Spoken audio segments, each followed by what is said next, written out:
السلام عليكم ورحمة الله وبركاته. الحمد لله وكفى وسلام على عباده الذين اصطفى. أما بعد فقد قال الله تعالى في كلامه المجيد وفرقانه الحميد. أعوذ بالله من الشيطان الرجيم. بسم الله الرحمن الرحيم. فإذا قضيت الصلاة فانتشروا في الأرض وابتغوا من فضل الله إلى آخر الآية. وقال رسول الله صلى الله عليه وسلم: أعطوا الأجير أجره قبل أن يجف عرقه. بارك الله لنا ولكم بالقرآن العظيم ونفعنا وإياكم بالآيات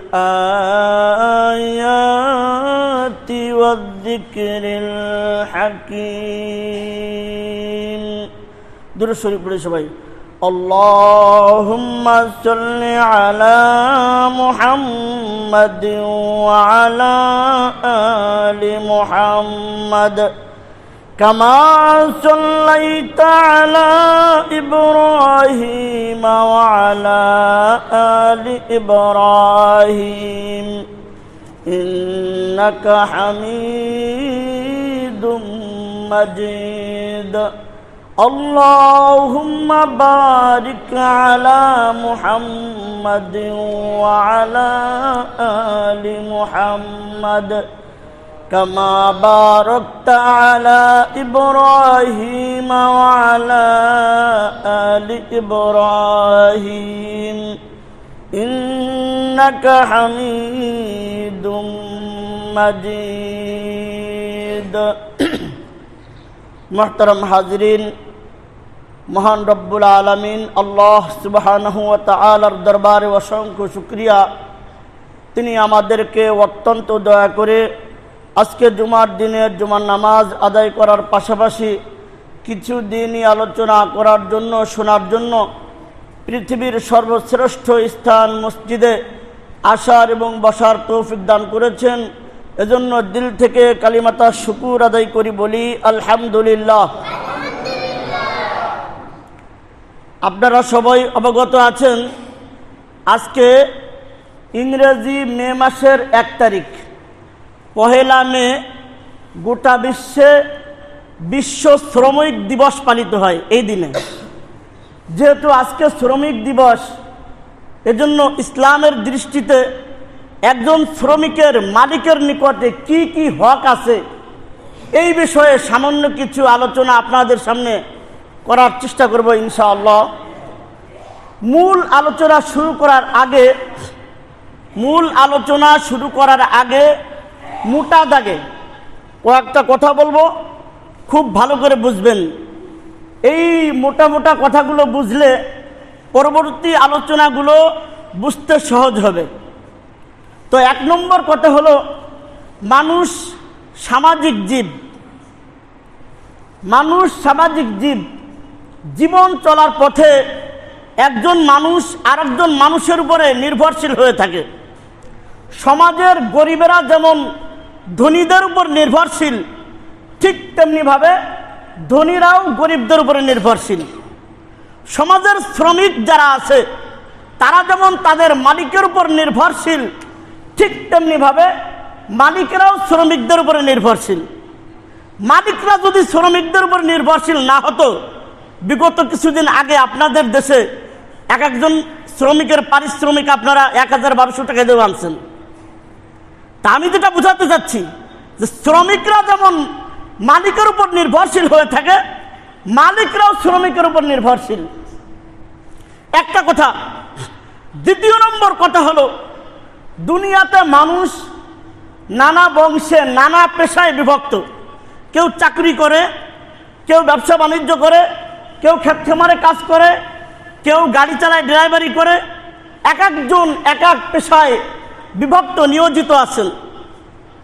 কোনো মানুষ বংশগত বা পেশাগত কারণে আল্লাহর কাছে দামি হয় না।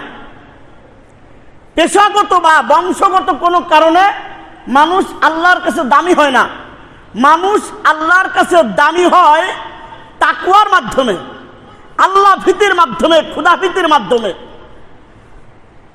যার ভিতরে যত বেশি আল্লাহ ভীতি থাকবে, খোদা ভীতি থাকবে, তাকওয়া থাকবে, সে আল্লাহ তাআলার কাছে তত দামি। আল্লাহ তাআলা পবিত্র কোরআনের এক আয়াতে বলছেন, ইন্না আকরামাকুম ইনদাল্লাহি আতকাকুম। তোমাদের মধ্যে ওই ব্যক্তি বেশি সম্মানিত যার ভিতরে বেশি তাকওয়া।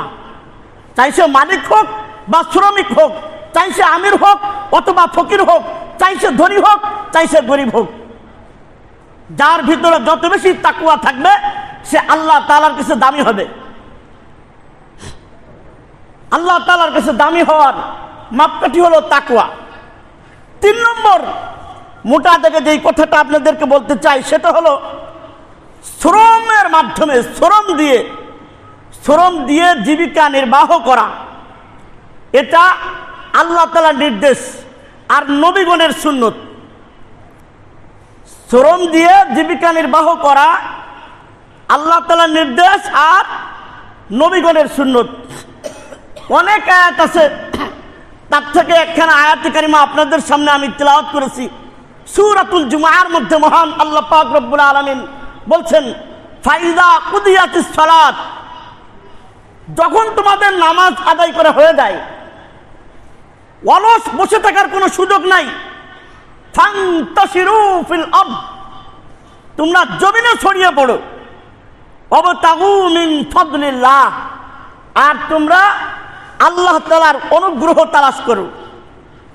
এই জায়গায় আল্লাহ তাআলার অনুগ্রহ বলতে বোঝানো হয়েছে যে রিজিক তালাশ করো।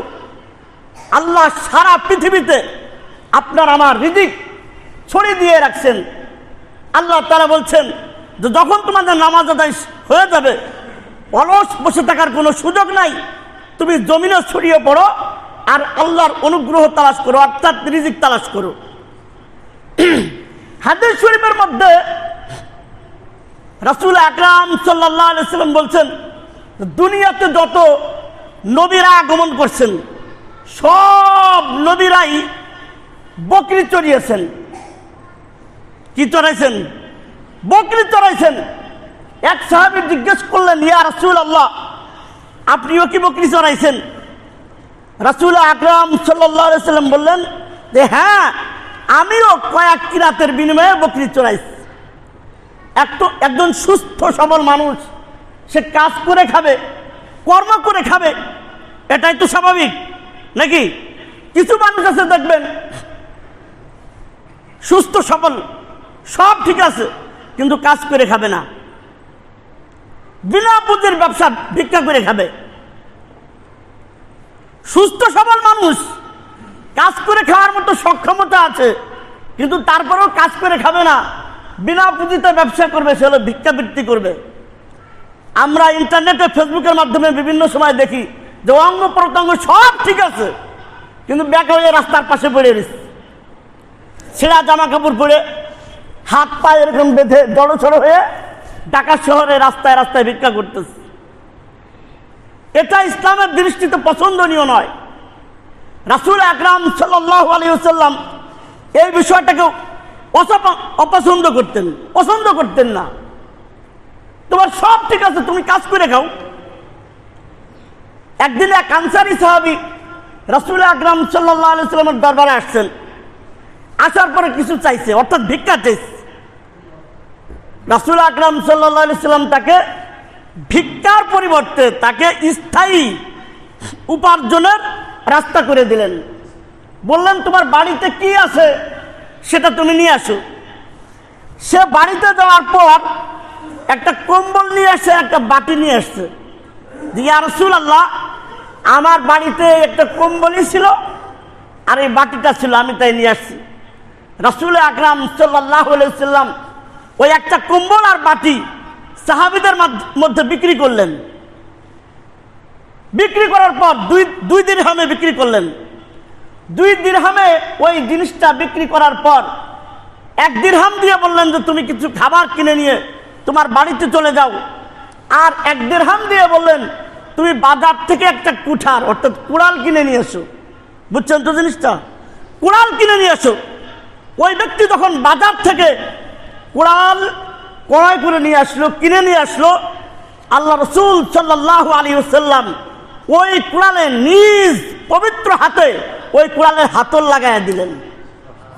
আর বললেন, যাও এবার এই কুড়াল নিয়ে জঙ্গলে চলে যাও, এটার দ্বারা কাঠ কাটো, এরপর এটা বাজারে বিক্রি করো। 15 দিনের ভিতরে তোমাকে জানো আমি আশপাশের এলাকায় না দেখি। একটা মানুষকে আপনি একটা খারাপ কাজ থেকে নিষেধ করবেন, সেটা তো ভালো কথা, তাকে তো একটা ভালো পথও দেখাই দিতে হবে নাকি? ওই পথে যাবে না, তাহলে আমার তো একটা জিনিস প্রয়োজন, ওই পথে যাইতে পারবো না, তাহলে ভালো পথ কোনটা আছে সেটা দেখায় দেন। রাসূল আকরাম সাল্লাল্লাহু আলাইহি সাল্লাম বললেন যে কুড়াল নিয়ে জঙ্গলে চলে যাও, কাঠ কাটো, কাঠ বাজারে বিক্রি করো, আর 15 দিনের মধ্যে যেন তোমাকে এই এলাকায় না দেখি। ওই ব্যক্তি 10 দিনের মধ্যে, এটা 15 দিনের ভিতরে সে 10 দিরহাম কামাই করে নিয়ে আসছে। কয় দিরহাম কামাই করে নিয়ে আসছে? 10 দিরহাম কামাই করে নিয়ে আসছে। রাসূল আকরাম সাল্লাল্লাহু আলাইহি সাল্লাম বললেন যে তোমার ভিক্ষা করার চাইতে এই জিনিসটা উত্তম। কেননা এই ভিক্ষা করার কারণে তোমার চেহারা একটা কালো দাগ লেগে থাকতো, তোমার চেহারা একটা কালো দাগ লেগে থাকতো।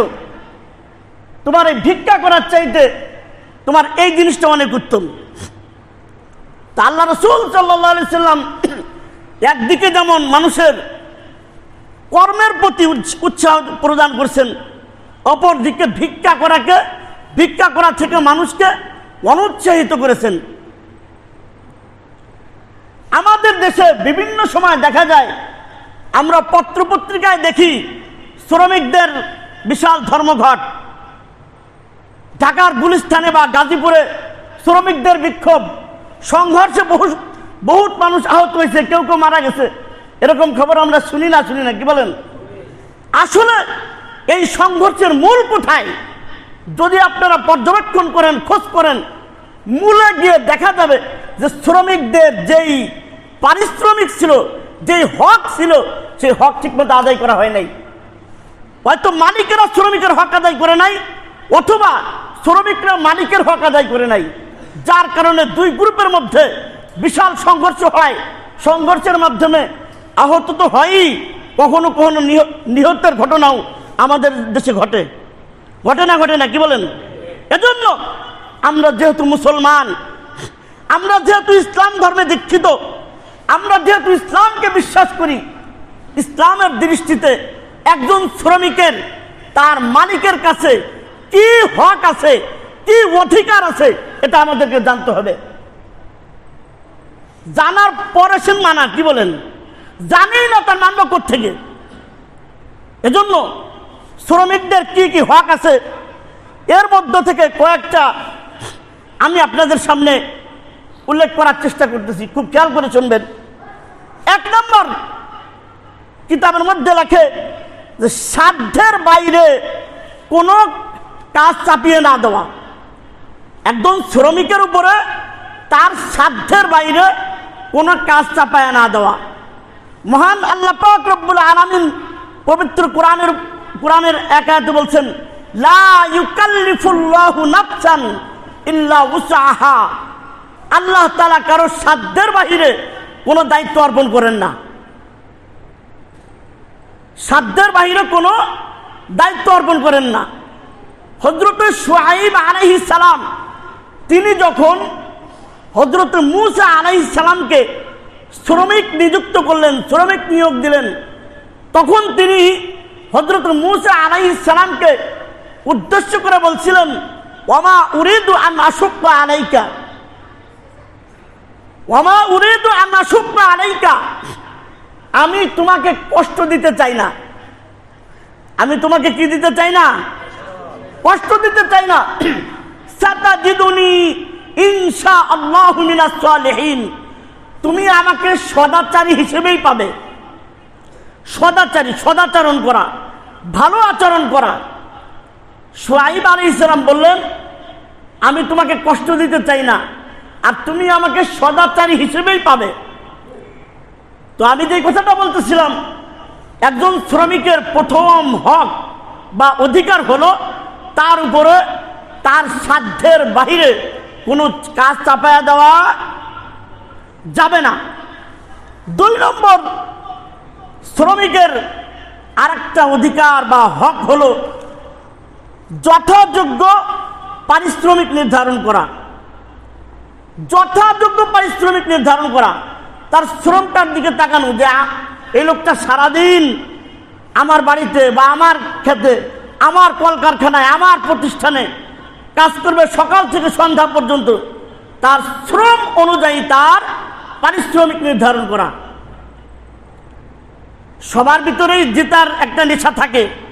শ্রমিকও চায় যে আমি কোনভাবে 2 টাকা বেশি ইনকাম করতে পারবো, আমরাও চাই যে কিভাবে 2 টাকা কম দিয়ে পারবো, কিন্তু সেটা যেন ইনসাফ ভিত্তিক হয়, বেইনসাফি যাতে না হয়, যে শ্রমিক এমন দাম চাইলো যে সেটা সীমার বাহিরে, বা আমি আপনি চাপাই দিলাম এমন বিষয় যেটা বেইনসাফি হয়ে যায়, এমনটা না করা।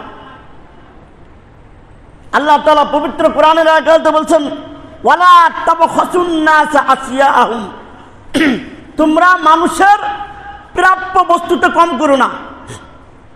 মানুষের যে প্রাপ্য বস্তু এতে তোমরা কম করো না। আল্লাহ রাসূল সাল্লাল্লাহু আলাইহি সাল্লাম হাদিস শরীফের মধ্যে বলছেন, আনজিলুন নাসা মানাজিলাহুম, তোমরা মানুষকে তার অনুযায়ী, তার অনুপাতে তাকে সম্মান করো। অর্থাৎ যে শ্রম দিতেছে তার শ্রম অনুযায়ী যথাযোগ্য একটা পারিশ্রমিক নির্ধারণ করা। 3 নম্বর, একজন শ্রমিকের অধিকার, আরেকটা অধিকার হলো যথাসময়ে পারিশ্রমিক পরিশোধ করা। যথাসময়ে পারিশ্রমিক তো নির্ধারণ করছেন একদম ঠিক মতন, কিন্তু মনে করেন যে 1 মাসেরটা 3 মাস পরে দিচ্ছেন, এমনটা না করা। আমার প্রয়োজন মাস শেষে, আপনি দিলেন মাস 2 মাস পরে, সেটার দ্বারা একজন শ্রমিকের কষ্ট হবে। এজন্য যথাসময়ে শ্রমিকের পারিশ্রমিক দিয়ে দেওয়া। আমি যে হাদিস কেনা আপনাদের সামনে তিলাওয়াত করেছি, রাসূল আকরাম সাল্লাল্লাহু আলাইহি সাল্লাম বলছেন, উতুল আদিরা আজরাহু ওয়াবলা আইন ইয়াজিফা আরাকুহু, শ্রমিকের গায়ের ঘাম শুকানোর আগে তার পারিশ্রমিক পরিশোধ করে দাও। শ্রমিকের গায়ের ঘাম শুকানোর আগেই তার পারিশ্রমিক তাকে দিয়ে দাও। এজন্য একজন শ্রমিকের একটা অধিকার হলো যথাসময়ে তার পারিশ্রমিক পরিশোধ করে দেওয়া। 4 নম্বর, একজন শ্রমিকের আরেকটা অধিকার হলো শ্রমিকের উপরে জুলুম না করা। শ্রমিকের উপরে কি না করা? জুলুম না করা। অনেক মানুষ জুলুম করে। ঢাকা শহরে যে সমস্ত বাসায় গ্রাম থেকে কাজ করার জন্য মানুষ নিয়ে আসা হয়, আপনারা সচেতন মানুষ, শিক্ষিত মানুষ, আপনারা জানেন যে একজন কাজের লোকের সাথে কি নিষ্ঠুর আচরণ করা হয়। সবাই করে না, কিছু মানুষ নামে অমানুষ, তারা এদের উপরে জুলুম নির্যাতন করে। জ্বলন্ত অগ্নিতে সেক দেওয়া, মানে আপনার খুন্তি বলে আমাদের দেশে, ওইটা দিয়ে সেক দিয়ে দেওয়া হয়। আরো নানান রকমের জুলুম করা হয়। শ্রমিকের উপরে জুলুম না করা। আবার মনে করেন যে আপনার কলকারখানায় বা প্রতিষ্ঠানে কাজ করছে, তার একটা পারিশ্রমিক আছে, এটা নিয়ে একটা গড়িমসি শুরু করে দেয়। এই মাসে না সেই মাসে, এই সপ্তাহে না সেই সেই সপ্তাহে এদিন দেই সেদিন দেয় না, এরকম আছে না নাই? কি বলেন? আল্লাহ রসুল সাল্লাল্লাহু আলাইহি সাল্লাম হাদিস শরীফের মধ্যে বলছেন, মাতালুল ওয়ানিজ্জি যুলমুন, ন্যায্য পাওনা পরিশোধে ধনী লোকের গড়িমসি করা এটা একটা জুলুম, এটা নিষেধ, এটা নিষেধ, জুলুম করা যাবে না। হাদিস, অন্য হাদিসের মধ্যে আল্লাহ রসুল বলছেন, আয-যুলমু যুলমাতুন ইয়াওমাল কিয়ামাহ, জুলুম কিয়ামতের দিন অন্ধকার রূপ ধারণ করবে। তার মানে কি খবর আছে? জুলুম কিয়ামতের ময়দানে অন্ধকার রূপ ধারণ করবে। এজন্য শ্রমিকের উপরে জুলুম না করা। হাদিসে কুদসির মধ্যে আল্লাহ পাক রব্বুল আলামিন বলছেন, আমি আমার নিজ সত্তার উপরে জুলুমকে হারাম করে নিয়েছি, তোমাদের মধ্যেও আমি জুলুমকে হারাম ঘোষণা করছি, অতএব তোমরা একে অপরের প্রতি জুলুম করো না, অত্যাচার করো না। তো শ্রমিকের একটা অধিকার বা হক হলো তাদের সাথে জুলুম না করা। আর একটা হক হলো শ্রমিকের সাথে সুন্দর আচরণ করা, ভালো ব্যবহার করা। আল্লাহ রসুল সাল্লাল্লাহু আলাইহি সাল্লাম হাদিস শরীফের মধ্যে বলছেন, তোমরা তাদেরকে তাই খাওয়াও যা তোমরা খাও, তোমরা তাদেরকে তাই খাওয়াও যা তোমরা খাও, তোমরা তাদেরকে তাই পরিধান করাও যা তোমরা পরিধান করো। আমি রমজান মাস সহ বিভিন্ন সময় বলে থাকি, আমাদের দেশে যাকাত দেওয়ার সময় কি আচরণ যে গরিবদের সাথে করা হয় দেখলে লজ্জা লাগে।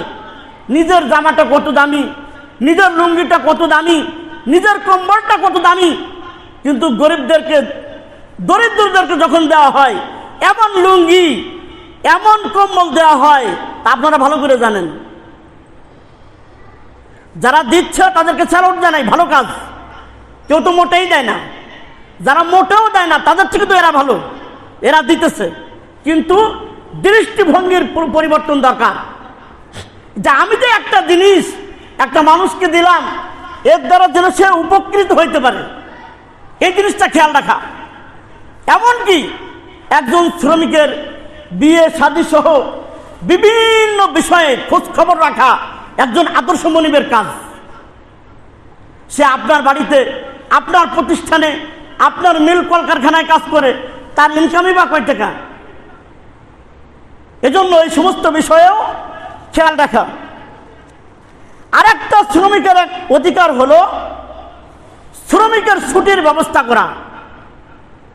শ্রমিকের ছুটির ব্যবস্থা করা, সপ্তাহ অথবা মাসে একটা ছুটি নির্ধারণ করে দেওয়া। তারও তো পরিবার আছে, তারও তো ছেলে মেয়ে আছে, তারও তো রেস্টের প্রয়োজন আছে, কি বলেন, আছে না নাই? এজন্য তার জন্য সাপ্তাহিক বা মাসিক একটা ছুটি নির্ধারণ করে দেওয়া, যাতে সে কিছু সময় আরাম করতে পারে, তার পরিবারের খোঁজ খবর নিতে পারে। এর দ্বারা তারও যেমন লাভ হবে, যারা শ্রমিক নিয়োগ দেয় তাদেরও লাভ হবে। একজন শ্রমিক, তার যদি মাথা ঠান্ডা থাকে, কি বলেন, ভিতরে কোনো টেনশন না থাকে, সে সুন্দরভাবে খেদমতটা করতে পারবে, কাজটা করতে পারবে। এজন্য শ্রমিকের জন্য ছুটির ব্যবস্থা রাখা। এরপরে শ্রমিকের আরেকটা অধিকার হলো শ্রমিকের গায়ে হাত না তোলা, গালিগালাজ না করা। খেয়াল করে দেখেন, আপনারা হয়তো জানেন, শ্রমিকের কাজ যদি একটু ভুল হয়, আল্লাহ রে আল্লাহ, মা বাপ তো আছেই, 14 কষ্ট শুদ্ধা গালি দেয়, আছে না নাই? কি বলেন, আছে। শ্রমিকদের গায়ে হাত না তোলা, গালিগালাজ না করা। আম্মাজান আয়েশা সিদ্দিকা রাদিয়াল্লাহু তাআলা আনহা তিনি বলছেন, আল্লাহ রাসূল সাল্লাল্লাহু আলাইহি সাল্লাম কখনোই সহস্তে তার স্ত্রীদের উপরে, খাদেমদের উপরে কোনো সময় আঘাত করতেন না। অন্য হাদিসে আল্লাহ রাসূল সাল্লাল্লাহু আলাইহি সাল্লাম বলছেন, সিবাবুল মুমিনি ফুসুকুন ওয়া কিতালুহু কুফরুন। মুসলমানকে গালি দেওয়া এটা ফাসিকি কাজ। ওয়া কিতালুহু কুফরুন, আর হত্যা করা হলো একটা কুফরি সমপর্যায়ের একটা কাজ। এজন্য শ্রমিকদের গায়ে হাত না তোলা, গালিগালাজ না করা। আর একটা শ্রমিকের অধিকার হলো ভুল হলে ক্ষমা করে দেওয়া। মানুষ হিসেবে ভুল তো হইতেই পারে, কি বলেন? আমি একটা মানুষ, আমার ভুল হইতে পারে না, কি বলেন? আমার ভুলটা সুন্দরভাবে সংশোধন করে দেবেন। ওই যে আগে বললাম, যে যেমন মানুষ তার সাথে সেমন আচরণ করা। আমার ভুল হলে আমার মতো করে সংশোধন করে দেওয়া, হুজুর এটা মনে হয় ভুল হয়েছে, সংশোধন করে দেওয়া, ক্ষমা করে দেওয়া। এক সাহাবী আল্লাহ রাসূল সাল্লাল্লাহু আলাইহি ওয়াসাল্লামের কাছে বলছেন যে, ইয়া রাসূলুল্লাহ, খাদেমের কয়বার অপরাধ মাফ করে দেব? আল্লাহ রাসূল সাল্লাল্লাহু আলাইহি ওয়াসাল্লাম বলছেন, কুল্লা ইয়াউমিন ৭০ মাররা, প্রত্যেকদিন ৭০ বার মাফ করে দেবা। প্রত্যেকদিন কয়বার? ৭০ বার মাফ করে দেবা। অন্য আয়াতে আছে আল্লাহ পাক রব্বুল আলামিন বলছেন, আহসিন কামা আহসানাল্লাহু ইলাইক, তুমি মানুষের উপর ওইভাবে দয়া করো যেমন আল্লাহ তোমার উপরে দয়া করছে। আমরা প্রতিদিন যেই গুনাহ করি, যেই অন্যায় অপরাধ করি, আল্লাহ যদি আমাদের সাথে ভালো আচরণ না করতেন, মাফ না করতেন, আমাদের কোনো উপায় ছিল? আল্লাহ বলছেন, আহসিন কামা আহসানাল্লাহু ইলাইক, তুমি মানুষের সাথে ওইরকম ভালো ব্যবহার করো আল্লাহ যেমন তোমার সাথে ভালো ব্যবহার করছে। এজন্য আল্লাহ রাসূল সাল্লাল্লাহু আলাইহি ওয়াসাল্লাম বলছেন, কুল্লা ইয়াউমিন ৭০ মাররা, প্রত্যেকদিন ৭০ বার মাফ করো। এরপরে শ্রমিকের আরেকটা অধিকার হলো আল্লাহর বিধান পালনে বাধা না দেওয়া। আল্লাহর বিধান পালনে কি না দেওয়া? বাধা না দেওয়া। মনে করেন নামাজ কার বিধান? আল্লাহর বিধান। যখন নামাজের সময় হয়ে যাবে আপনি তাকে সুযোগ দেবেন, যখন নামাজের সময় হয়েছে তুমি নামাজ পড়ে আছো। আল্লাহ রাসূল সাল্লাল্লাহু আলাইহি ওয়াসাল্লাম বলছেন, লা তাআতা লিমাখলুকিন ফি মাসিয়াতিল খালিক, সৃষ্টির সন্তুষ্টি অর্জন করতে গিয়ে স্রষ্টাকে অসন্তুষ্ট করা যাবে না। নামাজ পড়লাম না, হয়তো আধা ঘন্টা সময় পেলাম, কাজ করলাম, মনে মনে ভাবলাম আমার বস খুশি হবে। আপনার দুনিয়ার মালিককে খুশি করছেন, কিন্তু আসমানের মালিককে আপনি অসন্তুষ্ট করছেন, নারাজ করে দিচ্ছেন। এমনটা না করা। এজন্য শ্রমিক যারা আছে তাদেরকে আল্লাহর বিধান পালনে বাধা না দেওয়া। শ্রমিকের আরেকটা অধিকার হলো, শ্রমিক যদি অসুস্থ হয় অথবা মারা যায় তখন তার পরিবারের খোঁজ খবর নেওয়া। অসুস্থ হয়ে পড়ল, মারা গেল, তখন প্রত্যেকেই সাধ্যমতে তার খোঁজ খবর নেওয়া। মোটামুটি এতক্ষণ আলোচনার মাধ্যমে শ্রমিকদের 10টা হক বা অধিকার আপনাদের সামনে আলোচনা করলাম। এখন কথা হলো, যারা শ্রমিক আছে তাদের কাছেও তো মালিকের কিছু অধিকার আছে, কি বলেন? এটার মানে তালিকাও অনেক দীর্ঘ। একটা বলবো, একটার ভিতরেই সবগুলো এসে যাবে। রাসূল আকরাম সাল্লাল্লাহু আলাইহি ওয়াসাল্লাম বলছেন হাদিস শরীফের মধ্যে যে আল্লাহ তাআলা ওই শ্রমিককে পছন্দ করেন যে সুন্দরভাবে মালিকের কার্য সম্পাদন করে। আপনার মালিক আপনাকে একটা কাজের জন্য নিযুক্ত করছেন, আপনি মনে করেন যে কাজের মধ্যে ফাঁকি দিলেন, আসলেন বেলা 10টায়, কোনো মতে একটু কাজে হাত দেওয়ার সাথে সাথেই আপনি আবার বিশ্রামের জন্য চলে গেলেন, দীর্ঘ একটা সময় কাটালেন, আবার এসে কোনো মতো একটু করলেন। যখন মানে খালি জোহরের আজান দিয়েছে, কুড়াল যে এইভাবে নেছে আর সামনের দিকে আনে না, এইভাবে ছেড়ে দিচ্ছে, আসলে না, কি বলেন? কাজে ফাঁকি দেয়। এরকম কিছু শ্রমিকও আছে। আপনি যে মালিকের কাজের মধ্যে ফাঁকি দিলেন, এজন্য আপনাকে কিয়ামতের ময়দানে আল্লাহর সামনে দাঁড়িয়ে জবাব দিতে হবে। মালিক শ্রমিক উভয়ই যদি তার দায়িত্ব পালনে সে গড়িমসি করে, ধোঁকা দেয়, অবশ্যই মালিকের কাছে, আল্লাহর কাছে কিয়ামতের ময়দানে দাঁড়িয়ে হিসাব দিতে হবে।